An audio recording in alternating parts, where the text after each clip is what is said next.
Hello, Mr. NDE narrator. My name is Emily, and I'm 26 years old. On July 4th, 2025, I drowned in the floodwaters that swallowed Camp Mystic in Central Texas. Every summer for the past 5 years, I've worked as a camp counselor at Camp Mystic in Hunt, Texas. It's a Christian summer camp for girls, tucked away along the Guadalupe River. To me, it's more than just a job. It's a place that feels like home, where I get to pour into young lives and help girls grow in their faith and confidence. I grew up not far from here, in a small town where everyone knew everyone, and summers were spent floating in rivers, roasting marshmallows, and staying up too late watching fireflies. Camp Mystic was where I first encountered God in a real way as a teenager, during one of those quiet summer nights under a starlit sky. That's part of why I keep coming back every year, even though my life hasn't exactly gone the way I thought it would by now. I graduated college with a degree in education, but I haven't landed a full-time teaching job yet. I live with my mom again to save money, and sometimes I wonder if I've missed my chance to make something of my life. Still, when I'm here, surrounded by laughter, hymns, and the smell of pine trees, it's easy to believe that maybe God isn't finished with me yet. That week, the 4th of July was coming up, and the camp was buzzing with excitement. The girls were making flags out of construction paper, practicing for a little talent show, and planning a big outdoor picnic. I'd been helping with crafts and leading small devotionals in the mornings, reminding the girls about the importance of gratitude and kindness. In between, I'd sneak a few quiet moments by the riverbank, writing in my journal and trying to sort through my own faith. To be honest, it had been a dry season for me spiritually. I prayed, but it felt like God was silent. I went through the motions, smiling for the girls, but inside I felt like I was waiting for something, though I didn't know what. The only thing that felt certain was the weather. It had been raining for days, the kind of steady drizzle that makes the earth smell fresh and the trees look greener. None of us worried about it. In Texas, summer storms come and go. We figured it would pass before the big holiday celebrations. But looking back now, there were signs. The river was higher than usual, rushing a little faster, churning up mud along the banks where we usually sat for morning prayers. The air felt heavy, thick with humidity, and something else I couldn't quite name. One evening, as I walked back to my cabin after lights out, I paused on the footbridge that crosses a small creek feeding into the Guadalupe. The water was dark and restless beneath me. I felt a chill, even though it was still warm out, and for a fleeting moment, I had the strangest thought: what if the river isn't safe? I shook it off.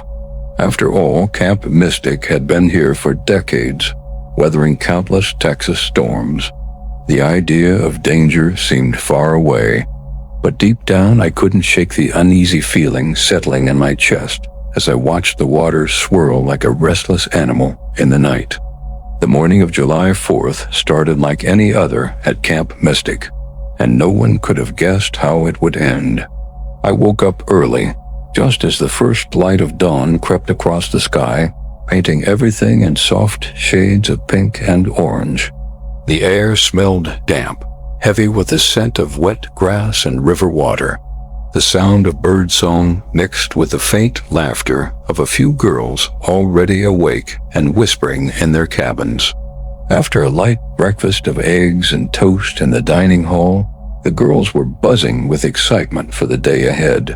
We had planned a full schedule of games, crafts, and a picnic by the riverbank later in the afternoon. Some of the younger ones had even practiced little skits and songs for the evening talent show. Despite the lingering drizzle from days of rain, spirits were high. I remember thinking how beautiful it all was, the innocence, the joy, the way the camp seemed like a little pocket of peace in a restless world. By mid-morning, though, something shifted. The rain, which had been a gentle companion for days, began to fall harder. The sound of it on the cabin roofs grew louder, steadier, almost like drumming. I stepped outside for a moment and noticed how dark the sky had become. Thick gray clouds pressed low over the camp, swallowing the cheerful July sunlight. The river, once calm and playful, now looked angry. Its waters churned and swirled, rushing dangerously close to the lower parts of the camp, where we kept canoes and kayaks. I caught sight of a few counselors talking in hushed, worried tones by the main lodge, their eyes fixed on the rising water. Moments later, the camp director gathered us for a quick meeting. "We're keeping a close watch," she said firmly, though I could hear a tremor in her voice. "Stay calm for the girls' sake. We might need to move them to higher ground if the river keeps rising." I nodded, my heart beating a little faster. The air felt thick, charged like the moment before a lightning strike. It didn't take long for that moment to come. By early afternoon, the rain had turned torrential. It slammed against windows and flooded the narrow dirt paths between cabins, turning them into small streams. Then came the alerts. Our phones buzzed with emergency notifications. Flash flood warning. Seek higher ground immediately. I could hear the panic ripple through the camp as the staff scrambled to gather the girls, many of whom were already crying, clutching their stuffed animals and friendship bracelets. The older campers tried to be brave, but their wide, frightened eyes gave them away. "It's okay, sweetie," I kept repeating to one little girl who was trembling and asking for her mom. "We're going to get to a safe place." But inside I was fighting to keep my own fear from spilling over. Water was beginning to seep under the doors of the lower cabins. The river was no longer a river. It was a roaring, unstoppable force eating up everything in its path. The evacuation was chaotic. We tried to lead the campers up the hill toward the main lodge, which sat on slightly higher ground. Mud sucked at our boots as rain blinded us, making every step treacherous. I grabbed the hands of two girls, urging them forward, even as my own legs trembled. Behind us, I heard glass shatter, the sound of the river smashing through a cabin window. Shouts echoed in the downpour as counselors called out names, trying desperately to keep track of everyone. In that moment, the realization hit me like a physical blow. This wasn't just a bad storm. This was a disaster. The water was rising too fast. It was already waist-deep in some areas, pulling at us like greedy hands. One counselor head slipped and went down, sending a girl screaming as she lost her grip. I lunged forward and managed to grab her, hoisting her back onto her feet. My arms burned from the effort, but there was no time to stop. We had to keep moving. Then it happened. A surge of water came from nowhere, a wall of it crashing through the camp like a monster set free. I felt the ground shift beneath me as the current tore at my legs. The two girls I was holding screamed as we were swept off our feet. "Hold on to me." I yelled, but the force of the water was too strong. One girl slipped from my grasp, carried away by the swirling brown flood. I tried to fight my way toward her, but the current dragged me under. Cold, muddy water filled my mouth and nose. I struggled, kicking, clawing for the surface. Debris, branches, chairs, even parts of cabins slammed into me as I was pulled along like a rag doll. My chest burned with the need for air. Panic roared louder than the flood itself. "God, please help us. Save them." In those final moments, everything slowed down. Faces flashed before me like fading photographs. My mother's smile, my little brother's laughter, the frightened eyes of the girls I had tried to protect. I saw a glimpse of my own face reflected in the dark water, pale and wide-eyed. Strangely, there was no pain now, only a heavy exhaustion pulling me down, deeper and deeper. My last coherent thought wasn't about myself. It was a prayer, silent and desperate. "Please, God, Don't let those girls be alone. Keep them safe, please." And then the world went black. At first, there was only darkness. Not the kind of darkness you feel when you close your eyes, but something deeper, heavier, like being wrapped in a thick, endless night.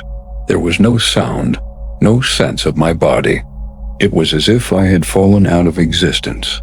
Then slowly, a strange awareness began to return. I wasn't breathing, I wasn't moving, but I was still me. I could feel a faint pull, gentle yet insistent, like a current beneath still water drawing me upward. Suddenly, I was no longer submerged. I was above, looking down. Below me was chaos floodwaters churning violently through what had once been Camp Mystic. I saw broken pieces of cabins, trees ripped from their roots, and tiny figures clinging to rooftops or swept along in the muddy torrent. Then my eyes caught sight of something that froze me. My own body, limp and pale, tangled in tree branches near the riverbank. My hair floated around me like a dark halo. I felt no fear, only a strange detachment, as though I were watching someone else entirely. As I hovered there, I noticed other lights rising from the water-soft, glowing forms drifting upward. Somehow I knew they were souls, others who hadn't made it. They glimmered faintly, like fireflies in the night. I wanted to reach out to them, to call their names, but I had no voice, no hands, no physical self at all. I was just awareness, pure and unanchored. The sounds of the world seemed distant now. The roar of the flood, the cries for help, the frantic shouts of rescuers. It all faded like a radio being slowly turned down. Instead, there was a growing stillness around me, a peace so deep it felt alive. The air, or whatever it was, seemed to hum softly, and a mist began to curl and swirl around me, thick yet gentle, glowing faintly with a light that felt warm, even though I no longer had skin to feel it. I drifted upward, leaving the devastated camp far below, until the mist closed in and hid everything from view. Through the mist, I felt an overwhelming sense of calm. My fear, my pain, my panic, they were gone, washed away as completely as the river had swept through the camp. The silence wasn't empty. It was full, rich, almost musical in its quietness. Then, like a memory long buried, I became aware of a presence. Someone was there. I couldn't see them at first, but I could feel them strong, loving, impossibly familiar. As the mist parted slightly, I saw a figure walking toward me. It was my grandmother, the one who had held my hand as a child and taught me to pray before bed. She looked younger than I remembered, her hair a shining chestnut instead of gray, her smile radiant. "Emily," she said, her voice clear and warm like a favorite song. "It's not your time yet, sweet girl." Tears I didn't know I could still shed burned in my spirit. "Grandma," I whispered without words. She reached out, and though we didn't touch, I felt her love wrap around me like a blanket on a cold night. "There's someone you need to meet," she said softly. The light around her began to grow brighter, expanding until it filled everything. Shapes and colors beyond anything I'd ever known swirled within it, vivid and alive. And then, through that brilliance, another figure approached. At first, all I saw was light so pure, so intense, it should have blinded me. But it didn't. Instead, it felt like standing in the warmth of the sun and the embrace of perfect love all at once. As the figure drew closer, the light took form. A man, tall and strong yet gentle in his movements, clothed in simple robes that seemed to shimmer with the very essence of that light. His hair was dark, his skin glowing like warmth itself, and his eyes were everything. They weren't just a color.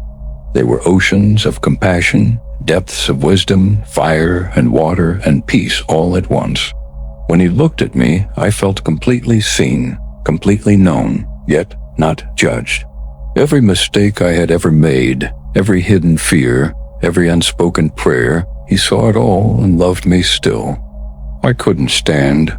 My spirit sank to its knees before him, not from fear, but from the sheer weight of his presence. Love poured from him like a river, surrounding me, filling me, healing every hidden wound I didn't even realize I carried. "Emily," he said, his voice like music yet deeper, more real than sound itself. "You are my child. I have always been with you." His words flowed into me, settling like seeds in my soul. I couldn't speak. I didn't need to. He already knew every question in my heart. He reached out and touched where my shoulder would have been, and warmth spread through me like golden light. "You have seen enough of pain and fear," he said gently. "Now I will show you what is to come, not to frighten you, but to prepare you. You must take this message back. My people need to know." I wanted to stay there forever, in that place of perfect love and light. But his eyes, kind yet urgent, told me there was more to do. As he lifted his hand, the mist around us began to shimmer and shift, like a curtain about to open on a new scene. "It is not yet your time to remain here, Emily," he said softly. "But before you return, you must see what is coming. You must warn them. The days ahead will test many hearts. Tell them I am with them, and I will never leave them." His gaze held mine, and I felt his words engrave themselves deep within me. Though I didn't know how or why, I understood. I would be going back, and with me I would carry his message. As the light around Jesus shimmered and shifted, I felt the air grow dense, charged with something both heavy and holy. My heart, or whatever part of me existed there, beat fast as the mist parted to reveal a scene unfolding before us. It wasn't heaven or earth, but something in between, like a window opening into a time yet to come. I felt myself drawn forward, and suddenly I was standing or floating above what looked like a vast city in December 2025. Skyscrapers rose like glass giants, streets pulsed with endless traffic, and neon lights blinked with advertisements and slogans. But even from this height, there was something unsettling about it all. The people below moved quickly, their faces illuminated not by sunlight, but by the glow of screens. Everywhere I turned, phones, tablets, and computers filled their hands and their eyes. In coffee shops, families sat together but spoke not a word, their heads bowed over glowing devices as if in worship. Parents scrolled with furrowed brows, children tapped frantically at games, and couples sat silently, their fingers swiping through lives that were not their own.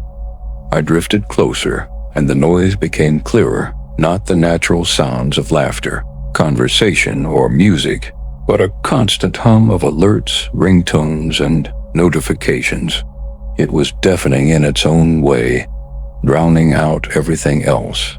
I saw young people recording endless videos, striving for likes and comments as though their worth depended on them. Even in churches, congregants held their phones high, snapping photos of worship or scrolling mid-sermon. The word of God lay untouched on pews as people's attention was snatched away by flashing images and breaking news. I wanted to cry out, to shake them, to tell them to look up, but they couldn't see me. It was like watching a world sleepwalking, lulled into apathy by a constant stream of noise. My spirit ached with the weight of it, and I turned to Jesus, who stood beside me, his face etched with sorrow. "This," he said softly, his voice carrying a power that silenced even the noise below, "is the great distraction." His eyes swept across the city as though seeing every soul at once. The enemy does not always attack with violence or fear. Sometimes he uses comfort, convenience, and entertainment. He keeps their minds full yet empty, their hearts busy yet barren. My children chase after things that do not satisfy, and in their pursuit, they have forgotten me. His words struck me like a bell ringing deep in my soul. I looked again and saw people endlessly scrolling, their fingers moving, but their faces blank, their eyes hollow. Even among believers, the glow of screens replaced the glow of prayer candles. Devotion turned into performance, connection replaced with curated content. Families lived under the same roof, yet existed in separate worlds, walled off by glass and distraction. Jesus stepped closer to the window of the vision, and his voice grew firmer, rich with a sadness that carried both grief and hope. "Emily, tell my people to wake up. The days are short, and the enemy has lulled them into slumber with empty pleasures and endless noise. Their ears are too full of the world to hear my whisper. Their eyes are too fixed on fleeting shadows to see my light. If they do not turn back, they will be unprepared for what is coming." His gaze met mine, and I felt the weight of it press into my very being. "Warn them, my daughter. Tell them to lift their eyes from their devices, to turn their hearts from idols and distraction. Let them seek me with their whole heart, for only in me will they find rest."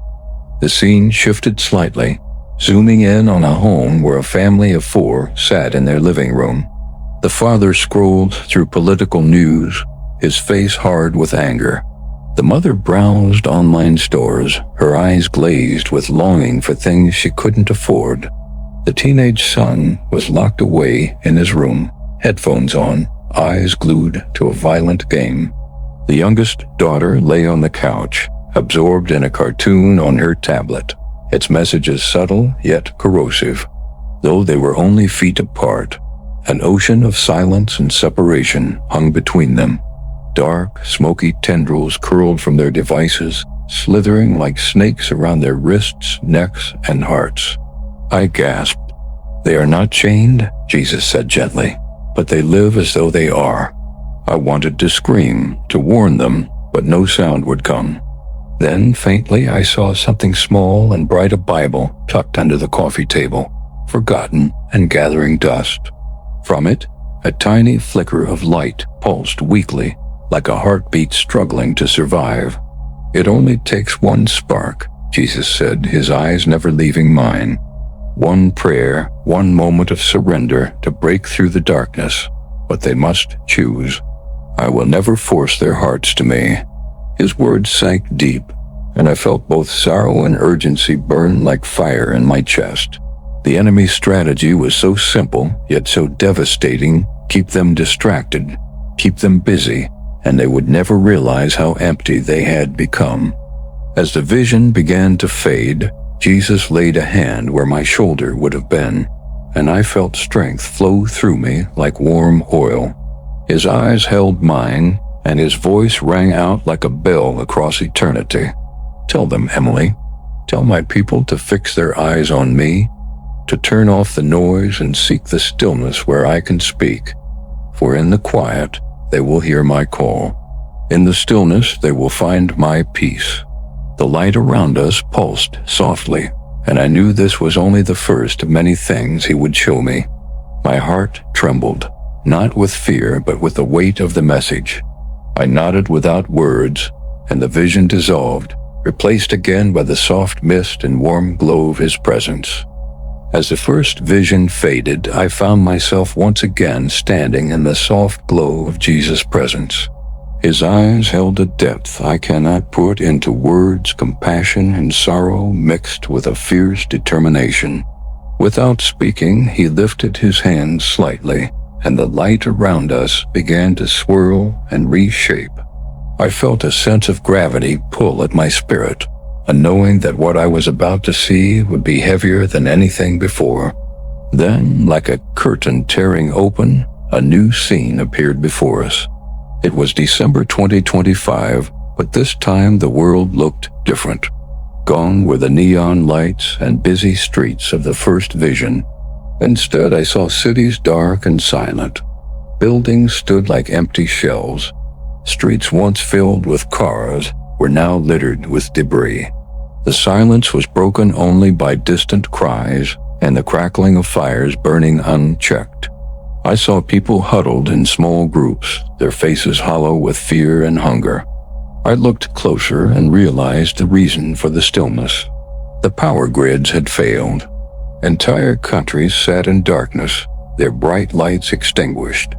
Shops and banks were abandoned, their shelves bare and vaults open, but empty. The stock markets had collapsed. Paper money was scattered like trash, and once wealthy businessmen now begged for scraps alongside the poor. I saw storms rage across continents, hurricanes stronger than any recorded, earthquakes splitting the earth, fires consuming forests and cities alike. It felt like the very planet was shaking in anguish. People cried out in desperation, some blaming God, others cursing him, while many sat silent, their eyes empty as they stared at their dead devices and failed systems. I turned to Jesus, my heart pounding. Why? I asked, though the word felt small in that vast silence. His gaze never left the suffering world as he spoke. "This is the great shaking," he said, his voice low but steady. "But understand this, it is not my wrath. It is a mercy." His words confused me, and he continued, "My people have built their lives on sand on wealth, power, comfort, and idols that cannot save. I allow the shaking so that what cannot be shaken may remain. When the false supports crumble, they will have no choice but to look up." As he spoke, I saw a mother clutching her children in the corner of a collapsed home, whispering prayers through her tears. I saw neighbors, once strangers, sharing the last of their food by candlelight. Amid the chaos, tiny sparks of kindness flickered, a man giving his only coat to a freezing woman, a group of teenagers forming a human chain to pull an elderly man from floodwaters. The darkness was great, but in those moments, light began to pierce through. The scene shifted again, and I felt a new sense of hope stirring. The devastation remained, but now I saw people kneeling in their homes, in parks, even in the streets, their hands lifted in prayer. Families who once sat silent at dinner now held hands and wept together, their voices raised in songs of worship.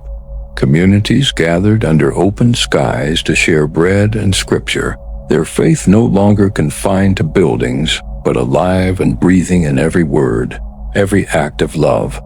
I watched as healings began to spread, blind eyes open. Crippled legs straightened, hearts once hardened melted in forgiveness. A man laid down his weapon and embraced the enemy he once hated. Miracles multiplied, and the light grew brighter, pushing back the shadows that had gripped the earth. This was a great awakening, and I could feel the presence of the Holy Spirit moving powerfully among them. But with the light came opposition. I saw believers mocked and ridiculed by those who still clung to the old ways. Governments passed laws to silence their gatherings. Soldiers stormed homes where families prayed. Some were arrested, others beaten, and still others gave their lives rather than deny their faith.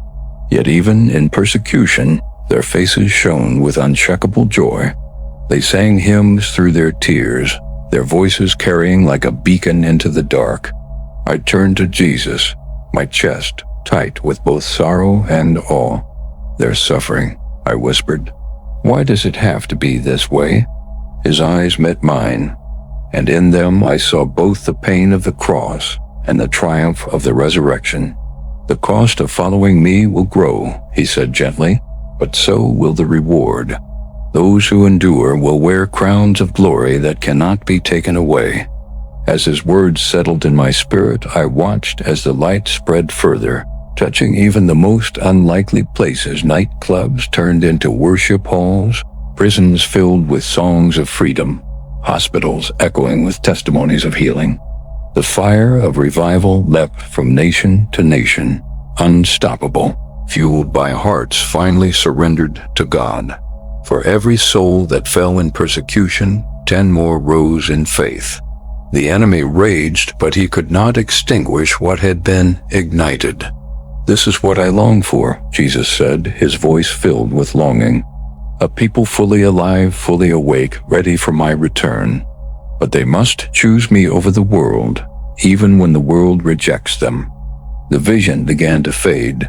and once again I was wrapped in the gentle glow of his presence.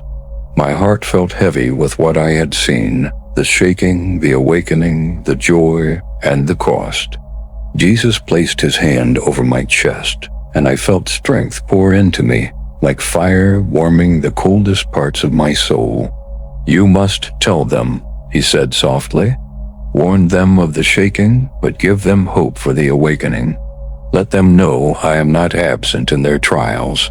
I am moving, I am refining, and I am preparing my bride for the wedding feast."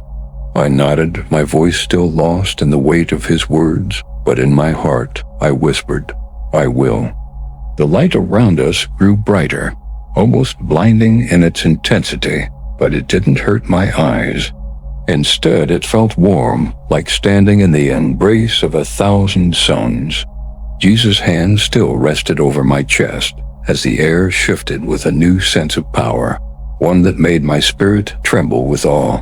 Without a word, he raised his other hand, and the mist surrounding us began to dissolve like morning fog, burned away by sunlight.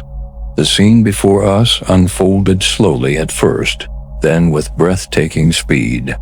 I saw the earth as though suspended in space, whole and round, but suddenly a crack of light appeared across the sky. It wasn't like lightning or any storm I'd ever known.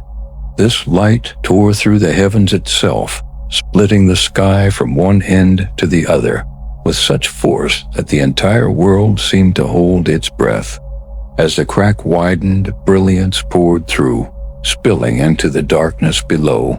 The light wasn't just bright, it was alive, radiant with holiness and power. Then came the sound, like the roar of rushing waters mixed with a trumpet's blast, deep and reverberating. I saw clouds rolling and folding, and through them came legions of angels, countless beyond number. They filled the heavens, their robes gleaming like stars, their voices joining in a chorus that shook the very foundations of the earth. Some held trumpets, others swords, and still others carried banners that bore words and languages I could not read yet somehow understood. "Holy, holy, holy is the Lord God Almighty." Their song was both terrifying and beautiful, a sound that stirred every part of my soul. Then, at the center of it all, came Jesus. But this time, he was not the gentle, humble figure who had spoken with me moments before. He came as a king in glory, clothed in light so pure it seemed to burn through the fabric of the universe. On his head were many crowns, and his robe billowed like fire and snow all at once. His eyes were flames of love and justice, seeing through every heart, every soul. Behind him, the heavens seemed to ripple with his power, and the earth below began to respond. Mountains trembled, oceans stilled, wings hushed as all creation turned toward him. I looked down and saw people everywhere, crowds filling cities, fields, mountainsides. Every single person had their eyes fixed upward, drawn irresistibly to the sight in the sky. Some fell to their knees, tears streaming down their faces, their hands lifted in worship as their voices cried out, "Jesus, Lord, you are here." Their faces glowed with joy so pure, it brought tears to my own eyes. But others cowered, their faces twisted in terror as they tried to hide, running into buildings, caves, anywhere to escape the gaze of the one they had denied. They covered their ears and mouths, screaming in agony as the truth became undeniable. Every knee bowed, not some, not most, but every single one. The mighty and the lowly, the faithful and the faithless, kings and beggars alike all bent before him. And every tongue confessed, willingly or not, that Jesus Christ is Lord.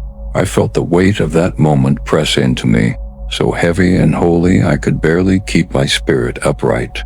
I wanted to fall face down and weep, not from fear, but from a love and reverence so overwhelming it stole my words. Jesus turned slightly toward me, his eyes locking onto mine even in the midst of all creation bowing before him. His voice rang out not just to me but to every ear, every heart across heaven and earth. Tell them I am coming soon. Prepare their hearts, for no one knows the day or the hour. His words echoed like thunder, yet they carried a tender urgency, as if each syllable was a plea for souls to awaken before it was too late. As the vision began to fade, I struggled to hold on to every detail, the sound of angelic songs, the look in the eyes of those who had waited faithfully, and the anguish of those who had not. The emotional weight of what I had witnessed pressed into my very being, leaving me trembling. I realized then the enormity of what I had been shown. This was not a distant possibility. It was a certainty, a moment that would come like lightning, sudden, unstoppable, final. My heart ached for those I loved, for those unprepared, for a world so distracted by noise and fear that they couldn't see the nearness of eternity. As the vision of Jesus' return faded, I felt a deep ache in my spirit.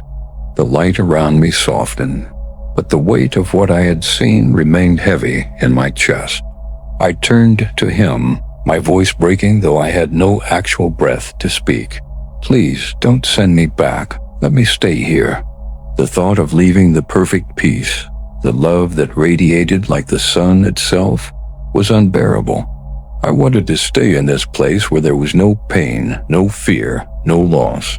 I wanted to rest in his presence forever, far from the chaos and suffering of the world I had just watched trembling in his return. But Jesus looked at me with eyes so tender it made my soul ache even more. He reached out and touched what would have been my face, and his words flowed like warm oil over an open wound. My child, I know you're tired. I know the world is heavy, but your work is not finished. They need you to tell them what you have seen. Tears, though not physical, seemed to stream from my spirit. But I'm not strong enough. How can I carry this? How will they even believe me? My questions tumbled out in broken whispers. Jesus smiled gently, and in that smile was the power to calm oceans. You are not alone. My spirit will guide you. I have chosen you, not because you are strong, but because you are willing. It is not your strength they need to see, it is mine. Go and tell them I am coming soon. Tell them to prepare not with fear, but with love, faith, and forgiveness. And remember this, I am with you always, even to the end of the age. His hand pressed over my heart one last time, and I felt a rush of energy, like being pulled backward through time and space. The light folded inward, the warmth faded, and a cold, heavy darkness began to surround me. Then came the pain. A searing, burning pain in my chest as my body jerked violently. My lungs heaved, desperate for air, and bitter, foul-tasting water spewed from my mouth. I was dimly aware of voices shouting around me, hands pressing on my chest. She's breathing, she's back. A paramedic cried, his voice shaking with disbelief. My eyes fluttered open against the blinding light of an overcast sky. The sound of rain pounding on the earth replaced the angelic songs I had just left behind. Mud and debris clung to my soaked clothes as strong arms lifted me onto a stretcher. I coughed and gasped, my body trembling uncontrollably, but my spirit still carried the warmth of that other world. The paramedics looked at me like I was something impossible, their faces pale and wide-eyed. One whispered almost to himself, "We worked on her for over 20 minutes. She had no pulse. This shouldn't be happening." Hours later, after being rushed to a makeshift shelter set up for survivors, I lay on a cot wrapped in blankets. The sounds of crying children, frantic phone calls, and shuffling feet filled the large room. It felt so loud, so heavy after the perfect silence I had left. My mind struggled to process all that had happened, both the flood and what I had seen beyond it. Then came the moment I had longed for. A familiar voice broke through the noise. "Emily?" I turned weakly to see my mother running toward me. her face streaked with tears and rain. She fell to her knees by my side, clutching my hand as sobs racked her body. Behind her stood my little brother and a few other survivors from the camp. We wept together, holding each other like people who knew firsthand how fragile life truly was. But deep inside, I knew I hadn't come back just to survive. I had come back with a message burning like fire in my soul. And this is that message for you, for anyone who will listen. Jesus is real. Heaven is real. He sees your pain, your struggles, your fears. He is not a distant God sitting in judgment, but a loving Savior calling us back to Him. The world as we know it will be shaken. Distractions, comforts, and even the things we've depended on will fail. But this is not to destroy us, it's to wake us up, to remind us that only in Him do we find unshakable peace. Do not waste another moment chasing what cannot save you. Turn to Him now. Pray, forgive, love your neighbor. Let go of bitterness and pride. Prepare your heart not out of fear of what's coming, but out of love for the one who is coming. He told me, "Tell them I am coming soon."